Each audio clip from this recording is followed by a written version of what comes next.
আসসালামু আলাইকুম গাইস। দেখেন গ্রামের মধ্যে গবাদি পশু পালন করা কত সহজ একটি বিষয়।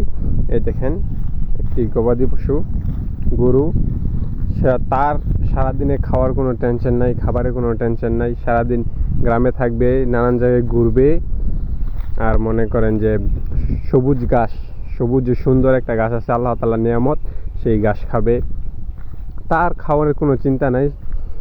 আর শহরের মধ্যে এই গরু পালন করতে হলে তাকে সবুজ ঘাস কেটে আনতে হয়, ঘাসের খামার করতে হয়, ঘাসের ক্ষেত তৈরি করতে হয়। কিন্তু গ্রামের মধ্যে এই বিষয়টি করা লাগে না।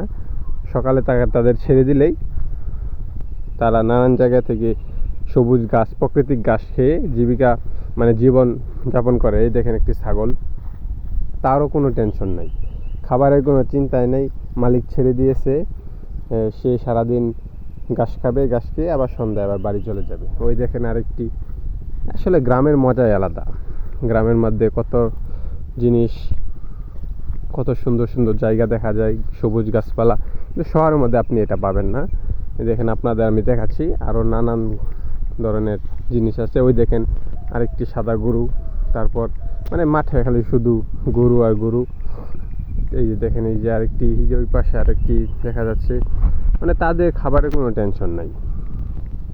শহরের মধ্যে একটি গরু পালন করতে হলে তাকে খাবার তৈরি করে দিতে হয়, প্রস্তুত করে দিতে হয়, কিন্তু গ্রামের মধ্যে এটা করে দিতে হয় না।